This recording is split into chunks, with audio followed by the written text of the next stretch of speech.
Module 50, Sexual Development, the Nature of Gender, our biological sex. In most physical ways, regulating heat with sweat, preferring energy-rich foods, growing calluses where the skin meets friction, men and women are similar. When looking for a mate, men and women also prize many of the same traits, someone who is kind, honest, and intelligent.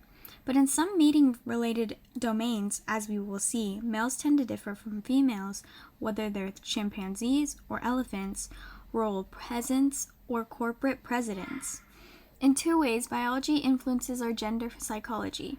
Genetically, males and females have different sex chromosomes. Physiologically, males and females have differing concentrations of sex hormones, which trigger other anatomical differences. These two influences began to form you long before you were born. Prenatal sexual development. 6 weeks after you were conceived, you and someone of the other sex look much the same. Then, as your genes kicked in, your biological sex, determined by your 23rd pair of chromosomes, the two sex chromosomes, became more apparent. Whether you are male or female, your mother's contribution to that chromosome pair was an X chromosome. From your father, you received the one chromosome out of 46 that is not unisex, either another X chromosome making you female or a Y chromosome making you male. About 7 weeks after conception, a single gene on the Y chromosome throws a master switch which triggers the testes to develop and produce testosterone, the main androgen, male hormone, that promotes male sex organ development. Females also have testosterone, but less of it. Later, during the 4th and 5th prenatal months, sex hormones bathe the fetal brain and influence its wiring. Different patterns for males and females develop under the influence of the male's greater testosterone and the female's ovarian hormones. If, however, females are prenatally exposed to unusually high levels of male hormones, they tend to grow up with more male-typical activity interests. Prenatal hormones help sculpt what we love to do. Adolescent sexual development. A flood of hormones trigger another period of dramatic physical change during adolescence when boys and girls enter puberty. In this 2-year period of rapid sexual maturation, pronounced male-female differences emerge. A variety of changes begin at about age 11 in girls and about age 12 in boys, though the subtle beginnings of puberty, such as enlarging testes, appear earlier. A year or two before the physical changes are visible, boys and girls often feel the first stirrings of physical attraction. Girls' slightly earlier entry into puberty can at first propel them to greater height than boys at the same age, but boys catch up when they begin puberty, and by age 14 they are usually taller than girls. During these growth spurts, the primary sex characteristics, the reproductive organs and external genitalia, develop dramatically. So do the non-reproductive secondary sex characteristics. Girls develop breasts and larger hips. Boys' facial hair begins growing and their voices deepen. Pubic and underarm hair emerges in both girls and boys. For boys, puberty's landmark is the first ejaculation, which often occurs first during sleep as a wet dream. For boys, puberty's landmark is the first ejaculation, which often occurs first during sleep as a wet dream. This event, called spermarchy, usually happens by about age 14. In girls, the landmark is the first menstrual period, menarche, usually within a year of age 12 and a half. Genes play a major role in predicting when girls experience menarche, but environment matters too. Early menarche is more likely following stresses related to father absence, sexual abuse, insecure attachments, or a history of a mother smoking during pregnancy. As we saw in Module 48, girls are developing breasts and reaching puberty earlier than in the past. Girls prepared for menarche usually view it as a positive life transition. Males report mostly positive emotional reactions to spermarchy. Sexual development variations. Nature may blur the biological line between males and females. Intersex individuals are born with unusual combinations of male and female chromosomes, hormones, and anatomy. For example, a genetic male may be born with normal male hormones and testes but no penis or a micropenis. Such individuals may struggle with their gender identity. In the past, medical professionals often recommended sex reassignment surgery to create an unambiguous sex identity for some children with this condition. One study reviewed 14 cases of genetic boys who had undergone early surgery and had been raised as girls. Of those cases, 6 had later identified as male, 5 were living as females, and 3 reported an unclear male or female identity. In one famous case, a little boy lost his penis during a botched circumcision. His parents followed a psychiatric's advice to raise him as a girl rather than as a damaged boy. So with male chromosomes and hormones and female upbringing, did nature or nurture form this child's gender identity? Although raised as a girl, Brenda Reimer was not like most other girls. She didn't like dolls. She tore her dresses with rough and tumble play. At puberty, she wanted no part of kissing boys. Finally, Brenda's parents explained what had happened, whereupon Brenda immediately rejected the assigned female identity. He cut his hair and chose a male name, David. He eventually married a woman and became a stepfather. Sadly, he later committed suicide. Today, experts generally recommend postponing any sex reassignment surgery until a child's naturally developing physical appearance and gender identity become clear. The bottom line, sex matters, concluded the National Academy of Sciences. Sex-related genes and physiology result in behavioral and cognitive differences between males and females. Yet, as we will see, environmental factors matter too. Nature and nurture work together. Sexually transmitted infections. Each day, more than 1 million people worldwide acquire a sexually transmitted infection, STI, also called STD for sexually transmitted disease. Compared with older adults, reports the Centers for Disease Control, sexually active adolescents aged 15 to 19 years and young adults aged 20 to 24 years are at high risk. Teenage girls, for example, are at heightened risk given their not fully mature anatomy and lower levels of protective antibodies. Condoms offer only limited protection against certain skin-to-skin STIs such as herpes, but they do reduce other risks. The effects were clear when Thailand promoted condom use by commercial sex workers. Over a 4-year period, as condom use soared from 14 to 94%, the annual number of bacteria STIs plummeted from 410,406 to 27,362. When used by people with an infected partner, condoms also have been 80% effective in preventing transmission of HIV. Human immunodeficiency virus, the virus that causes AIDS. Although HIV can be transmitted by other means such as needle sharing during drug use, its sexual transmission is most common. Half of all humans with HIV and 1/4 of Americans with HIV are women. Page 504. AIDS' long incubation period means that many were infected in their teens and 20s. In 2012, the death of 1.6 million people with AIDS worldwide left behind countless grief-stricken loved ones, including millions of orphan children.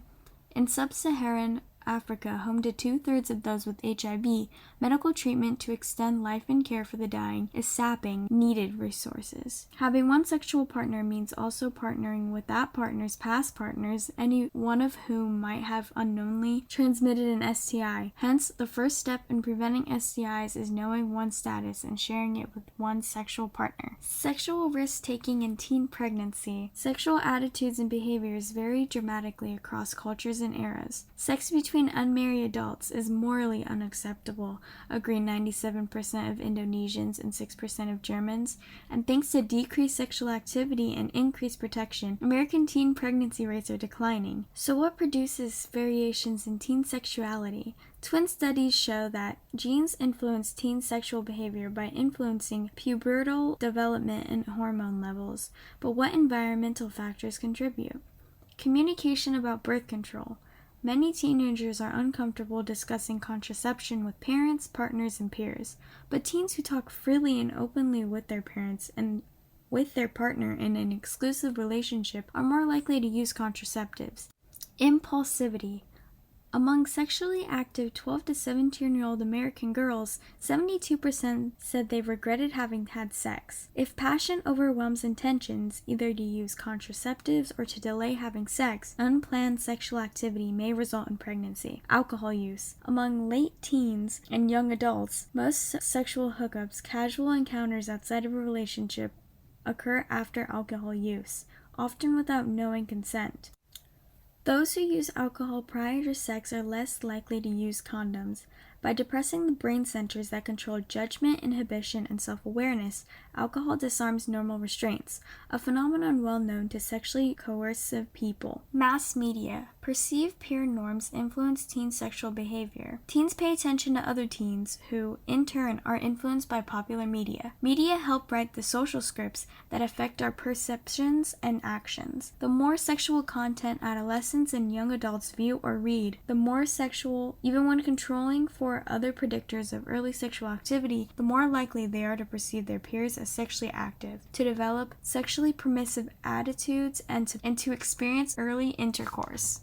One study asked more than 1,000 12 to 14-year-olds what movies they had seen, and then after age 18 asked them about their sexual experiences.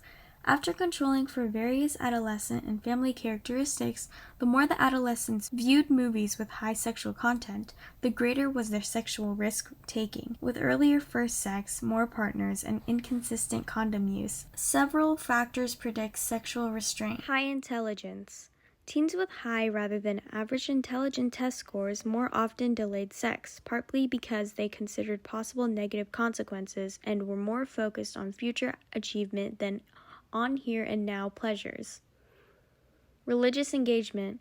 Actively religious teens more often reserve sexual activity for adulthood or long-term relationships. Father presence. In studies that followed hundreds of New Zealand and U.S. girls from age 5 to 18, having dad around has reduced the risk of teen pregnancy and of sexual activity before age 16. These associations held even after adjusting for other influences such as poverty. Close family attachments, as in families that eat together and where parents know their teens' activities and friends, also predict later sexual initiation. Service learning participation.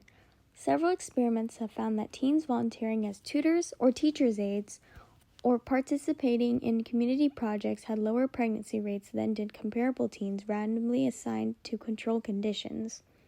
Researchers are unsure why. Does service learning promote a sense of personal competence, control, and responsibility? Does it encourage more future-oriented thinking? Or does it simply reduce opportunities for unprotected sex? Later school start times and after-school activities also reduce unplanned pregnancies.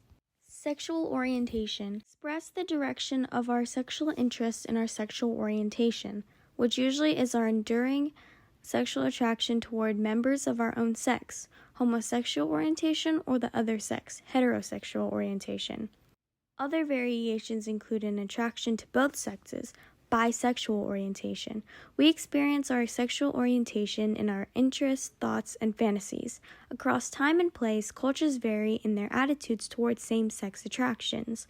Same-sex sexual activity is not wrong at all, said 11% of Americans in 1973 and 50% in 2016. Should society accept homosexuality?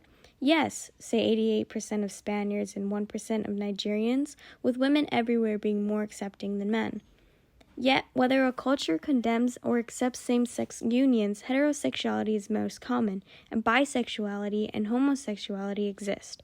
In most African countries, same-sex relationships are illegal, yet the ratio of lesbian, gay, or bisexual people is no different from other countries in the rest of the world, reports the Academy of Science of South Africa.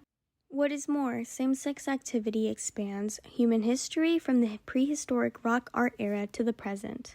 Page 506. How many people are exclusively homosexual? According to more than a dozen national surveys in Europe and the United States, about 3 or 4% of men and 2% of women. When the U.S. National Center for Health Statistics asked 34,557 Americans about their sexual identity, they found that all but 3.4% answered straight, with 1.6% answering gay or lesbian, and 0.7% saying bisexual. In a follow-up survey, 1.6% of women and 2.3% of men anonymously reported feeling mostly or only same-sex attraction. A large number of adults, 13% of women and 5% of men, report some same-sex sexual contact during their lives. In less tolerant places, people are more likely to hide their sexual orientation, though they are no less likely to seek out same-sex content and partners, as evidenced by Google searches and Craigslist ads. About 3% of California men express a same-sex preference on Facebook, for example, as do only about 1% in Mississippi. What does it feel like to have same-sex attractions in a majority heterosexual culture? If you are heterosexual, imagine how you would feel if you were socially isolated for openly admitting or displaying your feelings. How would you react if you overheard people making crude jokes about heterosexual people, or if most movies, TV shows, and advertisement portrayed or implied homosexuality? And how would you answer if your family members were pleading with you to change your heterosexual lifestyle and to enter into homosexual marriage? Facing such reactions, some individuals struggle with their sexual attractions, especially during adolescence, and if feeling rejected by parents or harassed by peers. If lacking social support, non-heterosexual teens may have lower self-esteem, higher anxiety and depression, and an increased risk of contemplating suicide. They may at first try to ignore or deny their desires, hoping they will go away, but they don't. They may try to change their orientation through psychotherapy, willpower, or prayer, but the feelings typically persist, as do those of heterosexual people who are similarly incapable of change. The prevalence of harmful anti-gay stereotypes can also contribute to the isolation and rejection that many non-heterosexual people feel. One such stereotype is that homosexual men are at risk for molesting children, but research shows that most men are sexually responsive either to adult women, if straight, or to adult men, if gay, and that some others, many fewer, instead exhibit pedophilia, a disordered attraction to young boys or girls. Today's psychologists view sexual orientation as neither willfully chosen nor willfully changed. Sexual orientation in some ways is like handedness. Most people are one way, some the other.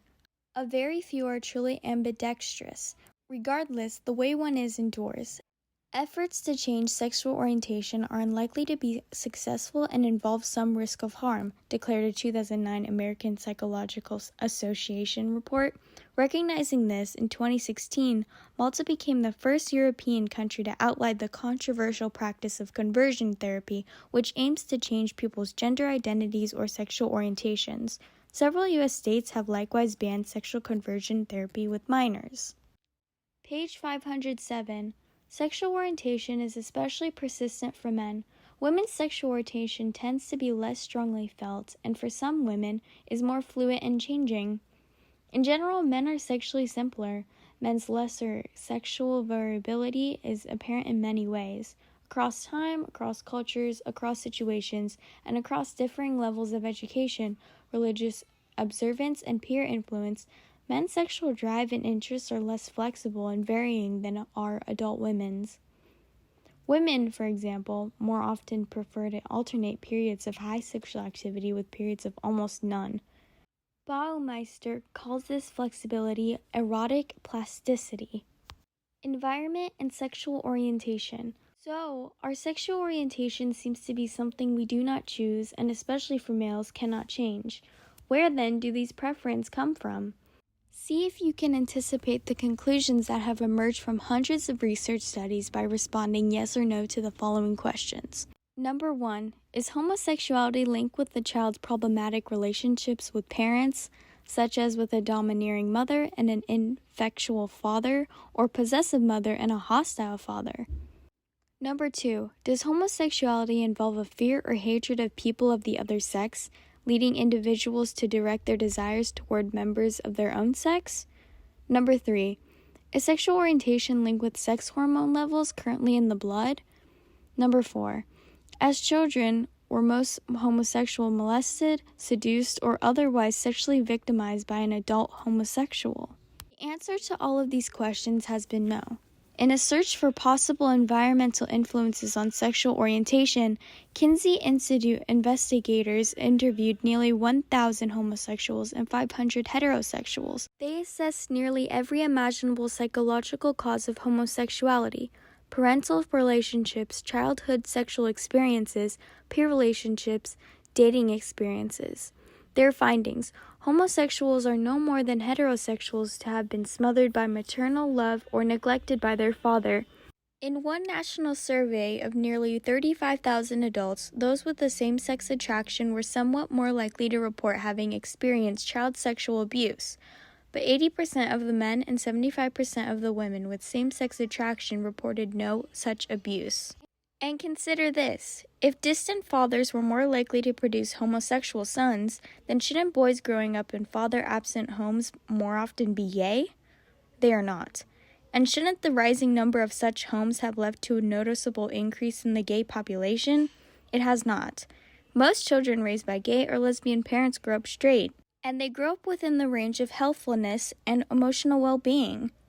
Imagine that a mad scientist pitted nature against nurture by, at birth, changing a group of boys into girls, by castrating them, thus surgically feminizing them, and then raising them as girls.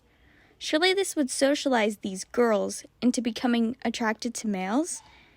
In 7 famous cases, this actually happened, sometimes as a surgical procedure after the accidentally severing of a penis during surgery.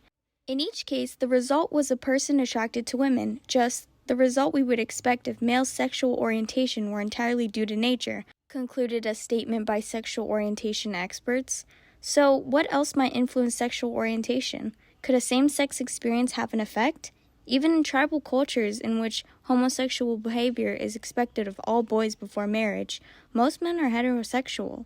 As this illustrates, homosexual behavior does not always indicate a homosexual orientation. Moreover, through peers' attitudes predict teen sexual attitudes and behavior, they do not predict same-sex attraction. Peer influence has little or no effect on sexual orientation.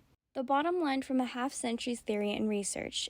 If there are environmental factors that influence sexual orientation after we're born, we do not yet know what they are. Biology and sexual orientation. The seeming absence of environmental influences on sexual orientation has motivated research to explore possible biological influences. They have considered evidence of same-sex behaviors in other species, gay-straight brain differences, genetics, and prenatal hormones. Same-sex attraction in other species. In Boston's public gardens, caretakers solved the mystery of why a much-loved swan couple's eggs never hatched. Both swans were female. In New York City's Central Park Zoo, penguins Silo and Roy spent several years as devoted same-sex partners.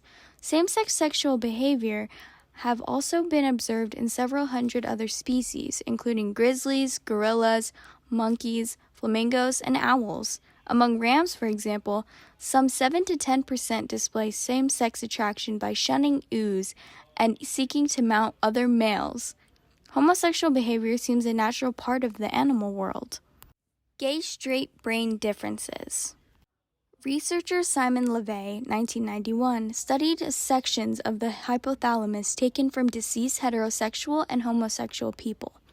As a gay scientist, LeVay wanted to do something connected with my gay identity. To avoid blazing the results, he did a blind study, not knowing which donors were gay. For 9 months, he peered through the microscope at a cell cluster that varied in size among donors. Then one morning, he broke the code. One cell cluster was reliably larger in heterosexual men than in women and homosexual men. I was almost in a state of shock, LeVay said. I took a walk by myself on the cliffs over the ocean. I sat for half an hour just thinking what this might mean. It should not surprise us that in other ways, too, brains differ with sexual orientation. Remember our maxim, everything psychological is simultaneously biological. But when do such brain differences begin? At conception? In the womb? During childhood or adolescence? Does experience produce these differences? Or is it genes or prenatal hormones, or genes activating prenatal hormones? LeVay does not view the hypothalamus as a sexual orientation center. Rather, he sees it as an important part of the neural pathway engaged in sexual behavior. He acknowledges that sexual behavior patterns may influence the brain's anatomy. In fish, birds, rats, and humans, brain structures vary with experience, including sexual experience, reports sex researcher Mark Breedlove. But LeVay believes it's more likely that brain anatomy influences sexual orientation. His hunch seems confirmed by the discovery of a similar hypothalamic difference between the male sheep that do and don't display sexual attraction. Moreover, However, such differences seem to develop soon after birth or perhaps even before birth. Responses to hormone-derived sexual scents also point to a brain difference.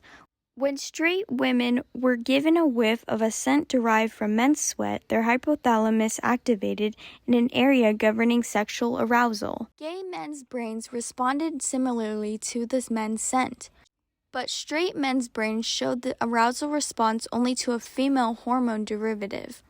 Other studies of brain responses to sex-related sweat odors and to pictures of male and female faces have found similar gay-straight differences, including differing responses between lesbians and straight women. Researcher Kazi Rahman sums it up. Compared with heterosexuals, gay men appear, on average, more female-typical in brain pattern responses, and lesbian women are somewhat more male-typical. Genetic influences. Evidence indicates that about a third of variation in sexual orientation is attributable to genetic influences. A same-sex orientation does have some tendencies to run in families, and identical twins are somewhat more likely than fraternal twins to share a homosexual orientation. Because sexual orientations differ in many identical twin pairs, especially female twins, we know that other factors besides genes are also at work, including, it appears, epigenetic marks that help distinguish gay and straight identical twins. By genetic manipulations, experimenters have created female fruit flies that pursued other females during courtship and males that pursued other males. We have shown that a single gene in the fruit fly is sufficient to determine all aspects of the fly's sexual orientation and behavior, explained Barry Dixon. With humans, it's likely that multiple genes, possibly in interaction with other influences, shape sexual orientation. A genome-wide study of 409 pairs of gay brothers identified sexual orientation links with areas of 2 chromosomes, one maternally transmitted. Researchers have speculated about possible reason why gay genes might exist in the human gene pool, given that same-sex couples cannot naturally reproduce. One possible answer is kin selection. Recall from Module 15 the evolutionary psychology reminder that many of our genes also reside in our biological relatives. Perhaps, then, gay people's genes live on through their supporting the survival and reproductive success of their nieces, nephews, and other relatives. Gay men make generous uncles, suggests one study of Samoans. A fertile female's theory suggests that maternal genetics may also be at work. Italian studies confirm what others have found, that homosexual men tend to have more homosexual relatives on their mother's side than on their father's. And the relatives on their mother's side also produce more offspring than do the maternal relatives of heterosexual men. Perhaps the gene that disposed some women to conceive more children with men also disposed some men to be attracted to men. Thus, the decreased reproduction by gay men appears offset by the increased reproduction by their maternal extended family. Prenatal influences. Elevated rates of homosexual orientation in identical and fraternal twins suggest an influence not only of shared genes but also a shared prenatal environment. Recall that in the womb, sex hormones direct our development as male or female. In animals and some human cases, prenatal hormone conditions have altered a fetus's sexual orientation. German researcher Gunther Dorner pioneered research on the influence of prenatal hormones by manipulating a fetal rat's exposure to male hormones, thereby inverting its sexual orientation. In other studies, when pregnant sheep were injected with testosterone during a critical period of fetal development, their female offspring later showed homosexual behavior. A critical period for the human brain's neural hormonal control system may exist during the second trimester. Exposure to the hormone levels typically experienced by female fetuses during this time appears to predispose the person, whether female or male, to be attracted to males in later life. Prenatal sex hormones control the sexual differentiation of brain centers involved in sexual behaviors, notes Simon LeVay. Thus, female fetuses most exposed to testosterone appear most likely later to exhibit gender atypical traits and experience same-sex desires. For males, prenatal testosterone exposure, given a sufficient minimum amount, seems not to affect sexual orientation. The mother's immune system may also play a role in the development of sexual orientation. Men with older brothers are somewhat more likely to be gay, report Ray Blanchard and Anthony Bogaert. About 1/3 more likely for each additional older brother. If the odds are homosexuality are roughly 2% among first sons, they would rise to be about 2.6% among second sons, 3.5% for third sons, and so on for each additional older brother. The reason for this curious phenomenon, the older brother or fraternal birth order effect, is unclear. Blanchard suspects a defensive maternal immune response to foreign substances produced by male fetuses. With each pregnancy with the male fetus, the maternal antibodies may become stronger and may prevent the fetus's brain from developing in a male-typical pattern. Consistent with this biological explanation, the fraternal birth order effect occurs in only men with older brothers born to the same mother, whether raised together or not. Sexual orientation is unaffected by adoptive brothers. The birth order effect on sexual orientation is not found among women with older sisters, women who are roommates of twin brothers, and men who are not right-handed. Gay-straight trait differences. Comparing the traits of gay and straight people is akin to comparing the heights of men and women. The average man is taller than most women, but many women are taller than most men. And just knowing someone's height doesn't specify their sex, so also knowing someone's traits doesn't tell you their sexual orientation. Yet on several traits, the average homosexual female or male is intermediate between straight females and males. For example, lesbians' cochlea and hearing systems develop in a way that is intermediate between those of heterosexual females and heterosexual males, which seems attributable to prenatal hormone influence. From birth on, gay males tend to be shorter and lighter than straight males, while birth on, lesbian females tend to be heavier than straight females. Facial structure and fingerprint ridge counts may also differ. Another you never would have guessed it, gay-straight difference appears in studies showing that gay men's spatial abilities resemble those typical of straight women. One mental rotation task, such as the one illustrated in Figure 50.4, straight men tend to outscore straight women. So do women who were roommates of a male co-twin. Researchers find that, as a number of other measures, the scores of gays and lesbians fall between those of heterosexual males and females. But straight women and gays have both outperformed straight men at remembering objects' spatial locations in memory game tasks. The consistency of the brain, genetic, and prenatal findings has swung the pendulum toward a biological explanation of sexual orientation.